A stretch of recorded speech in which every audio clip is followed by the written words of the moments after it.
सफलतम कार्यक्रम हुआ है। जो लोग उसमें पधारे या नहीं आ पाए उनको सबको सादर अभिनंदन, बहुत बहुत धन्यवाद। खास तौर से इस क्षेत्र ने, पश्चिम उत्तर प्रदेश ने,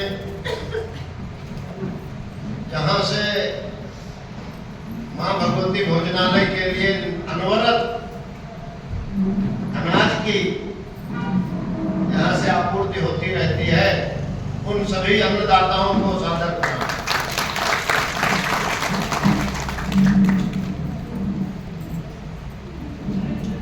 बहनों भाइयों,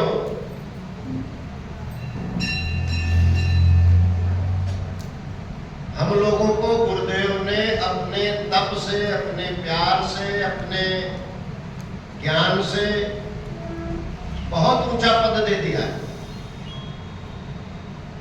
बहुत ऊंचा। ऋषि मुनि अति तपस्वी योगी कोई अपने को गायत्री वाला नहीं कहला पाए। कहला पाए क्या? लेकिन हम आप सामान्य लोगों को घर परिवार में रहते हुए, दाम्पत्य जीवन जीते हुए, बाल बच्चों की जिम्मेदारी उठाते हुए, अपना रोजी रोजगार करते हुए,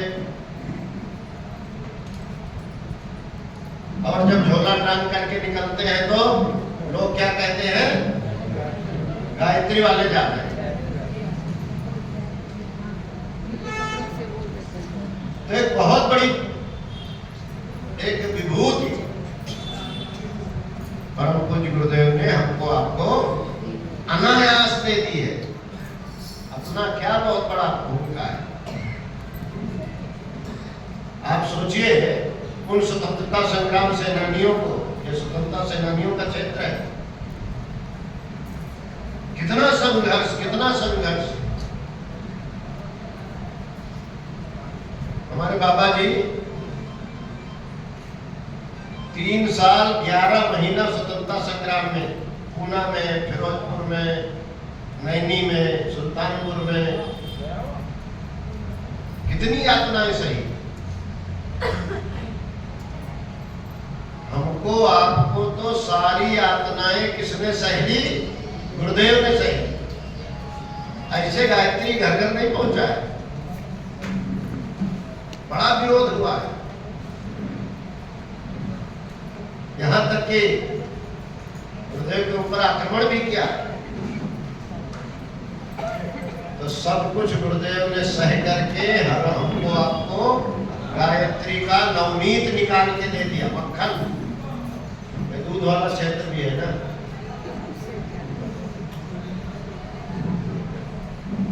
अब वो गायत्री जो सनातन संस्कृति का आधार है। गायत्री मंत्र कोई पूजा पद्धति का विषय नहीं है। ऐसे पूजा करो, ऐसे पूजा करो, नहीं है। गायत्री मंत्र क्या है? गायत्री मंत्र चाहे सनातन का कह ले, चाहे संपूर्ण मानवता के सुख शांति का आधार है।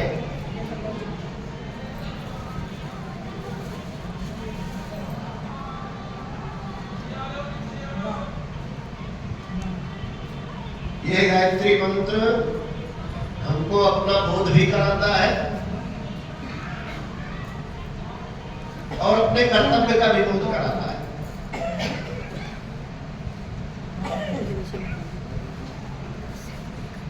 आपको सब मालूम है, ओम परमात्मा का नाम है। भूर्भुवः स्वः 3 व्याहृतियां हैं, प्राण स्वरूप, दुखनाशक, सुख स्वरूप। इस तरह का समाज होना चाहिए। तत्सवितुर्वरेण्यम, वो तेजस्वी जो सबके वर्ण करने योग्य है। वरेण्यम हमें बड़ी जिम्मेदारी है। वरेण्यम माने वर्ण करना। क्या वर्ण करना? अरे दो चीज होगी, अच्छाई और बुराई, तभी तो वर्ण करेंगे। अगर एक ही है तो क्या वर्ण करना है कि नहीं? संसार में अच्छाई भी है और बुराई भी। श्रेष्ठ विचार भी है, निकृष्ट विचार भी है।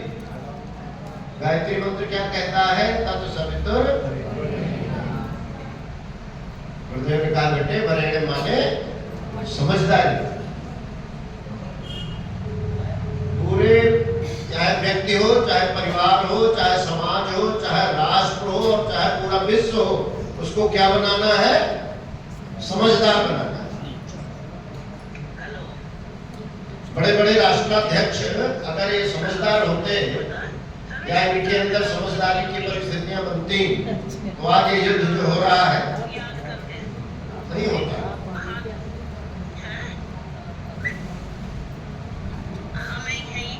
व्यक्ति अगर समझदार है तो सुखी रहेगा, परिवार समझदार है तो सुखी रहेगा। ये वरेण्यम की साधना बहुत बड़ी साधना है। हमारे अंदर भी तमाम बातें हैं, काम क्रोध मद लोभ दंभ दुर्भाव द्वेष हरिये शुद्ध बुद्धि निष्पाप हृदय मन को पवित्र करिए जयति जय गायत्री माता। अब हमारे आपके अंदर भी वासना की वृत्तियां, लोभ की वृत्तियां, अहंकार की वृत्तियां, लोभ मोह अहंकार, वैसे तो सट रिपू है लेकिन ये तीन ज्यादा आक्रमण करते हैं। अब वहां पर हमको वरेण्यम की साधना करनी है। मन में तो आएगा। गुरुदेव ने जो प्रथम खंड वाङ्मय है उसमें शुरू में 4 लेख लिखे हैं। बहुत वजनदार लेख है वो, आप पढ़े होंगे। गुरुदेव ने उसमें क्या लिखा है?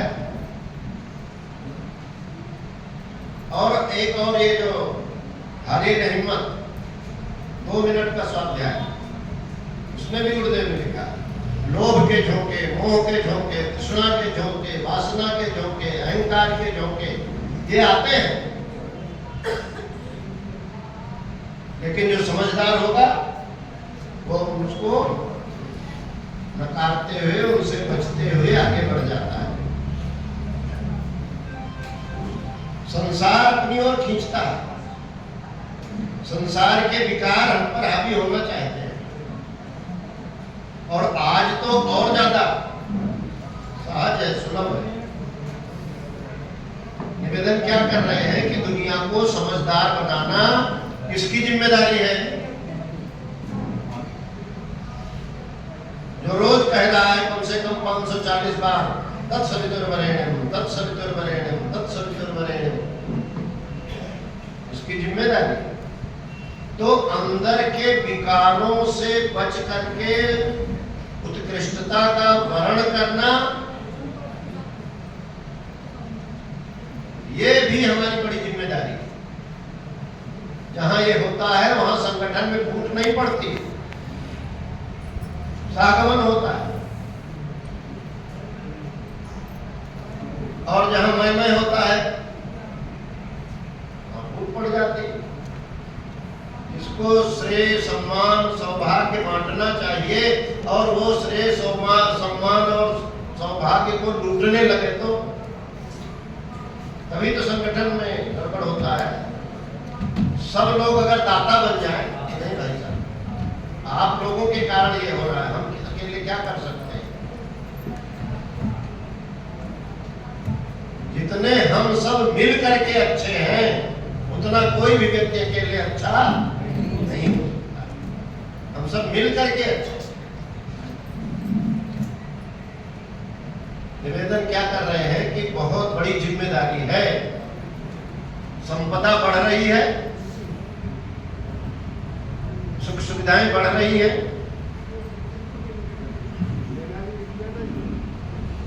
गाड़ी बहुत अच्छी हो, एमपीडब्ल्यू तो क्या क्या होती है, और उसका चालक अगर उतना जागरूक ना हो तो क्या होगा?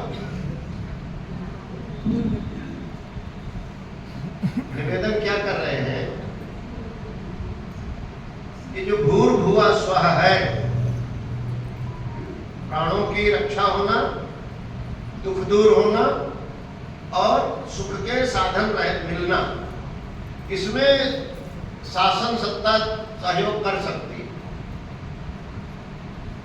उसका कार्य क्षेत्र ज्यादा ज्यादा इतना ही है। लेकिन तेजस्वी बनाना, श्रेष्ठ बनाना, पाप रहित होना, देवदत्त गुणों से, दैवी गुणों से, श्रेष्ठ गुणों से युक्त होना, अच्छे मार्ग पर चलना और दूसरों को भी अच्छे मार्ग पर चलाना, यही है ना। प्राण स्वरूप, दुखनाशक, सुख स्वरूप। फिर तेजस्वी, श्रेष्ठ, पापनाशक, देव स्वरूप। ये कोई शासन सत्ता कर सकती है क्या? ये किसकी जिम्मेदारी है? ये अध्यात्म तंत्र वालों की जिम्मेदारी है, जिन्होंने राजतंत्र संभालते हुए अध्यात्म तंत्र के समस्त विधाओं को समाज में स्थापित किया। उनको हम क्या कहते हैं? उनको हम भगवान कहते हैं। भगवान राम ने काम किया था। भगवान राम ने केवल शासन सत्ता, सुख सुविधा ही नहीं बढ़ाया था, बल्कि उन्होंने राम राज्य बैठे त्रैलोका, हर्षित भय गए सब शोका, भय न कर काहू सन कोई, राम प्रताप विषमता कोई, दैहिक दैविक भौतिक तापा। मतलब शासन तंत्र जो कर सकता है और अध्यात्म तंत्र जो कर सकता है, दोनों के समन्वय का स्वरूप प्रभु श्री राम। भगवान की कृपा है, अयोध्या में विराजे। तो एक बार हम लोग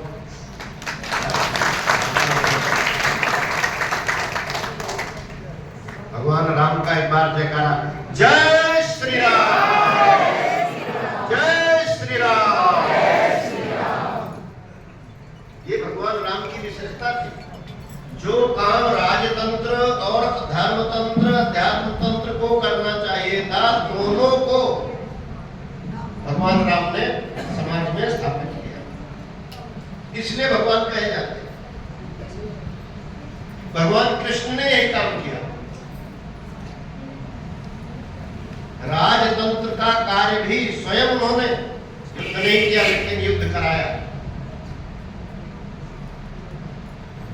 कर्ण का जब पहिया फंस गया और अर्जुन बड़ा धर्म का उपदेश देने लगा, साहब वो तो नीचे है और तो उसके हाथ में तो धनुष बाण भी नहीं है, और क्या करना चाहिए, होकर क्या करना चाहिए। तो भगवान श्री कृष्ण ने, तो आज धर्म की बात कर रहा है, उस समय धर्म कहाँ चला गया था? जब 8 महारथी जो है घेर करके, और अभिमन्यु को निहत्था वो भी था, वो भी भूमि पर था, किसी रथ पर नहीं था, और उसको जब इन्होंने मारा तो उस समय धर्म कहाँ चला गया था? और उनके लिए तो धर्म की बात करता है। भगवान कृष्ण ने भारत को क्या बनाया? महाभारत। महाभारत केवल युद्ध नहीं है, भारत को महाभारत बनाने की प्रक्रिया में एक छोटा सा हिस्सा जो है वो युद्ध का भी है। लेकिन भगवान कृष्ण जो है, उनको हम लोग क्या कहते हैं? वंदे कृष्णम जगत गुरु। अभी की जो स्थिति है, वैज्ञानिकों को कोटि कोटि प्रणाम।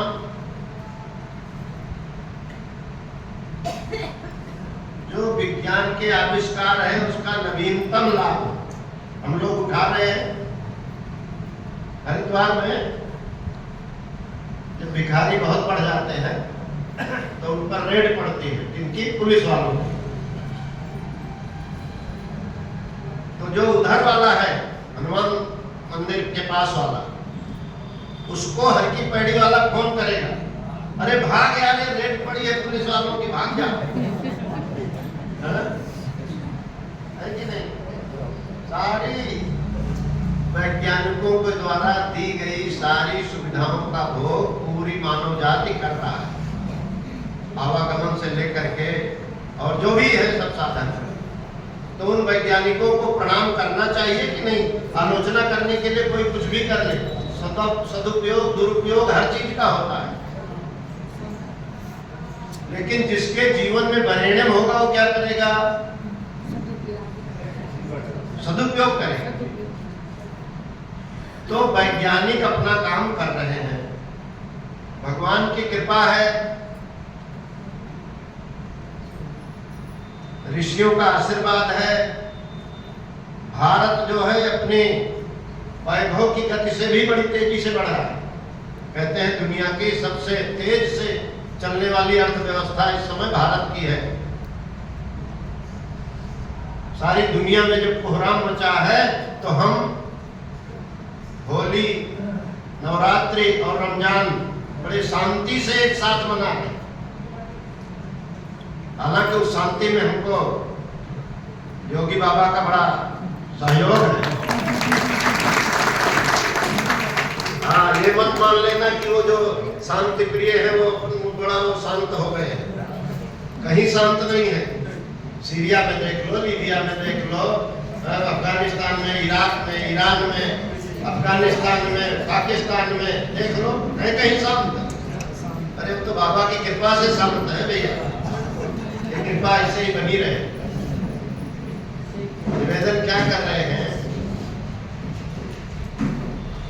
कि संसार में जो काम अध्यात्म का है, भावनात्मक परिष्कार का, लोगों को सुसंस्कारी बनाने का, लोगों को समझदार बनाने का, लोगों के अंदर वरेण्यम का भाव जागृत करने का किसकी जिम्मेदारी है?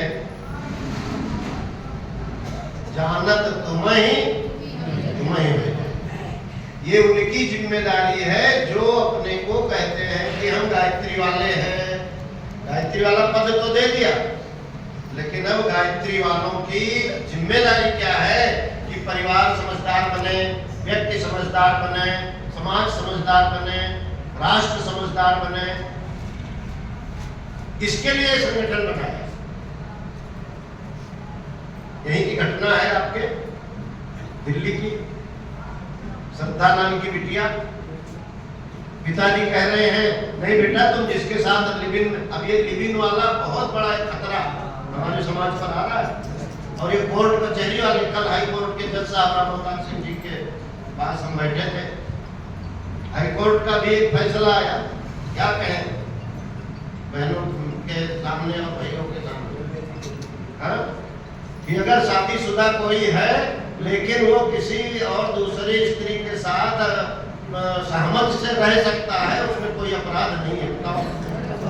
हमारे सारे पारिवारिक तंत्र को तोड़ डालने का एक कुचक चल रहा है कि नहीं? ताली मत बजाइए, दुखद बात है ये।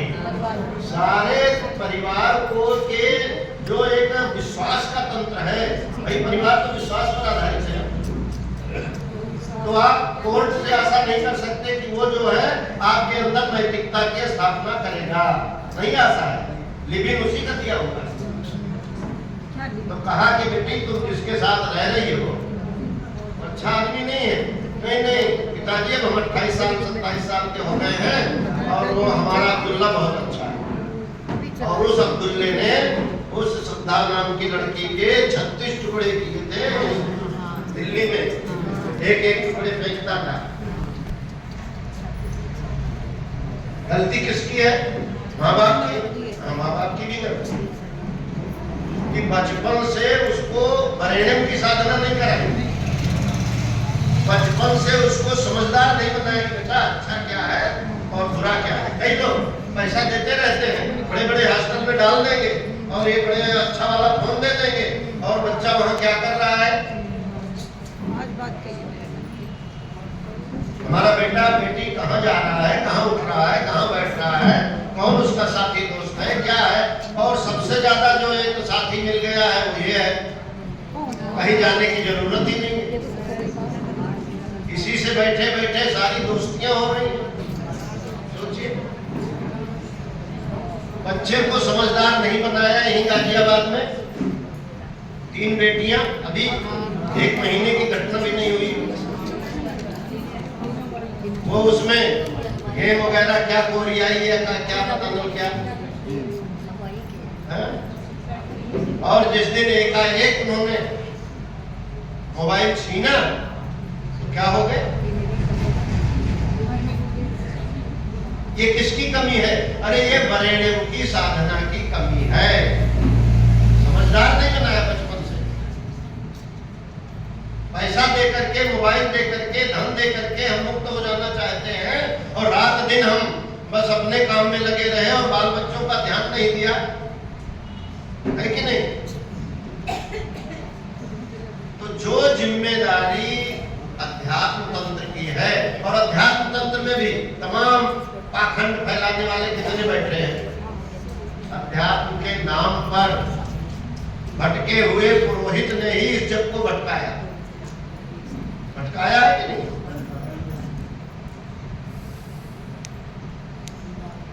इस दृश्य को देखते हुए अपना तो गुरुदेव ने बहुत इसके सम्मान को शिखर पर पहुंचा दिया, अब छोड़े है। फिर भी इस दृश्य में कोई देखता है तो क्या समझता है? कोई जादू टोना वाला है, कोई तंत्र मंत्र बताने वाला, कोई क्या भटका करके लूट लेने वाला। और हमारी फिल्मों ने अब ये धुरंधर जैसी फिल्म आई है, उसके पहले तो मतलब पंडित का मतलब पाखंड फैलाने वाला, लूटने वाला, और क्षत्रिय का मतलब अनाचार करने वाला। इस तरह का वातावरण बनाया गया है बहुत दिन से। भगवान की कृपा है, दैवी योजना है कि ये सनातन संस्कृति की ओर पूरा सनातन लौट आया है। नहीं, इसको भटकाने वाले, नीचे गिराने वाले हजार बैठे।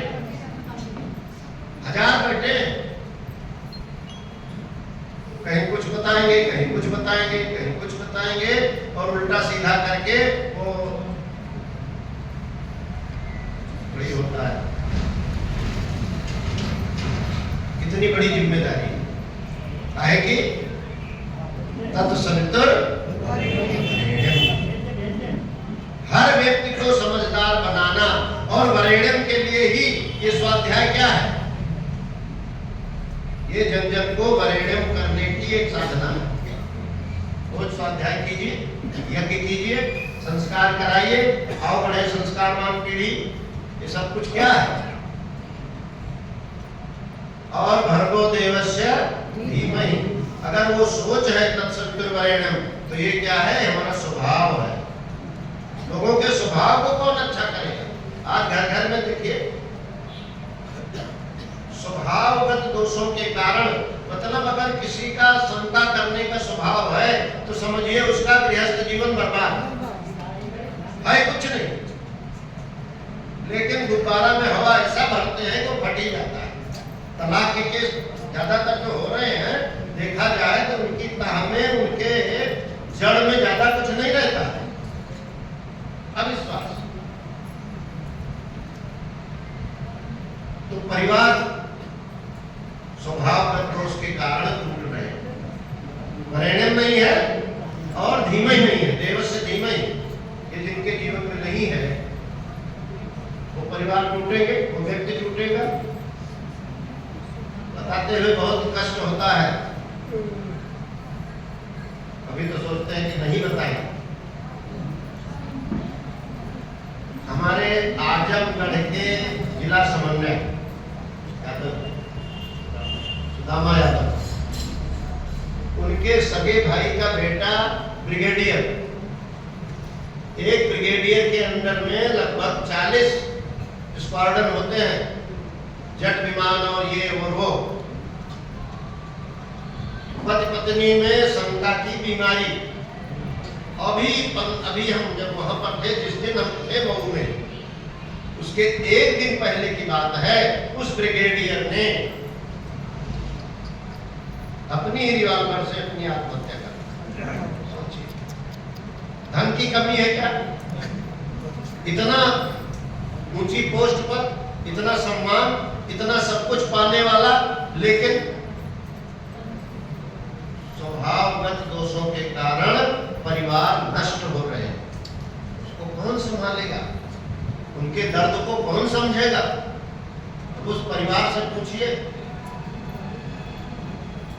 बात कुछ भी बात नहीं थी, लेकिन एक दूसरे पर विश्वास नहीं है तो आदमी तनाव कुछ का कुछ कर बैठता है। उनको आत्मबल कौन बढ़ाएगा कि नहीं जिंदगी है तो सब कुछ है। अरे जिंदगी ही नहीं रहेगी तो क्या रहेगा भाई। कई लोग धन संपत्ति के कारण विवाद में, अरे भैया जिसको ले जाना है ले जाए, क्या करेगा भाई। आज बहुत वरेण्यम और धीमहि की साधना की इतनी ज्यादा जरूरत है। अब करेगा कौन? धियो जो न प्रचोदयात्। जो अच्छाई मार्ग पर चलेगा वो दूसरों को भी चलाएगा। जो खुद ही अच्छे मार्ग पर नहीं चलेगा दूसरों को क्या चलाएगा। अब ये धियो जो न प्रचोदयात् की जिम्मेदारी किसकी है? जिनको गुरुदेव ने क्या बना दिया? गायत्री परिवार। कई लोग ईर्ष्या द्वेष में और कुछ करने लगते हैं, हमारा नाम लेते हैं गायत्री परिवार का। भाव क्या है? हमने कितना किया भगवान इसको नहीं देखता है, हमारा भाव क्या है। भाव सत्य सोई सत्य कहाई, और सत्य जानहु नहीं भाई। भावना अगर हमारे अंदर है कि नहीं, हम परम पूज्य गुरुदेव वेदमूर्त पुनित पंडित श्री राम शर्मा आचार्य के बेटे और बेटियां हैं, तो उनके छोटी जो छोड़ी गई वसीयत और विरासत है उसको जन जन तक पहुंचाना, जन जन को भावनात्मक रूप से, नैतिक रूप से, बौद्धिक रूप से जागरूक करना, सशक्त बनाना, ये हमारा आपका काम। ठीक है, हम गोपालन भी करते हैं, हम वृक्षारोपण भी करते हैं, हम नदियों की तालाबों की साफ सफाई भी करते हैं, हम लोग रक्तदान शिविर भी लगाते हैं। मतलब प्राण स्वरूप दुखनाशक सुख स्वरूप का कार्य भी हम करते हैं। ऐसा नहीं कि केवल हम वही कर रहे नैतिक बौद्धिक सामाजिक ही, लेकिन असली हमारा काम क्या है? समाज के भावनात्मक नव निर्माण की जिम्मेदारी हमारी आपकी है, बहुत बड़ी जिम्मेदारी है। और करेगा कौन? ये गुरुदेव की चेतना करेगी, लेकिन माध्यम हमको आपको गुरुदेव बना रहे हैं। अब उसका सही माध्यम बनना, और माध्यम बनने में हमारा विकार आड़े ना आए। हमारी लोभ की भावना, हमारी मोह की भावना, हमारी अहंकार की भावना, सबसे ज्यादा ईगो। गायत्री साधक जो है वो हम समझते हैं कि बहुत थोड़े से होंगे जिनके अंदर कोई लोभ के कारण दूसरे का धन खींच लेने का भाव हो, ऐसा बहुत कम मिलेगा।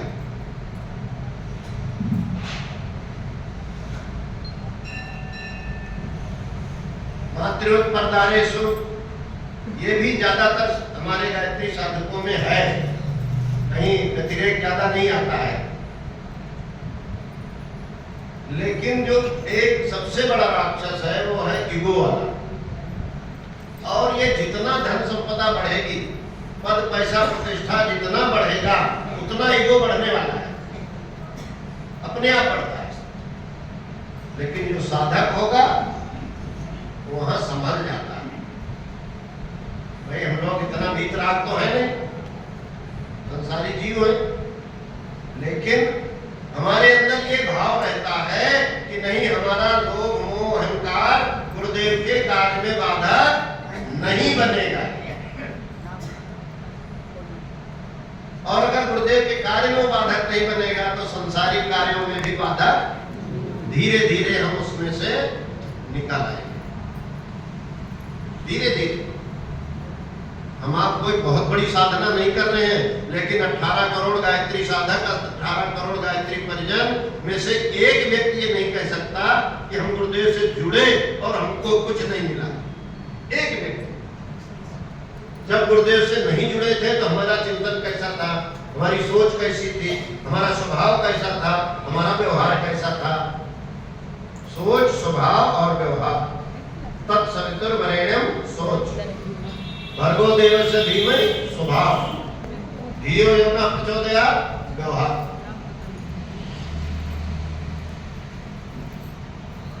परिवर्तन हुआ कि नहीं हुआ? जाने अनजाने गुरुदेव हमको आपको वो दे रहे हैं जो सुख सूर अमर मुनि दुर्लभ, तो नंद भामिनी पावे यशोदा हरि पालने। हम आपको एक बड़ी बहुत कठोर साधना नहीं कर रहे हैं, और कठोर साधना करने वाले भी कभी काम लोभ मोह अहंकार से उत्तीर्ण नहीं हो पाते, नहीं हो पाते। लेकिन गुरुदेव की शरण में, उनके सुरक्षा चक्र में जो भी बेटे बेटियां उनके हैं, वास्तव में कहीं ना कहीं उनका सुरक्षा चक्र जो है हमको संरक्षण देता है।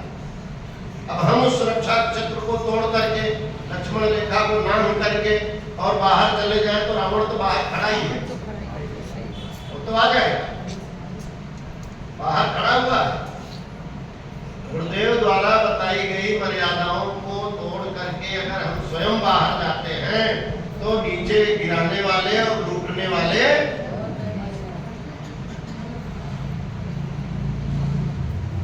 भाइयों बहनों, अब हम लोग अपनी जिम्मेदारियों की बात करते हैं।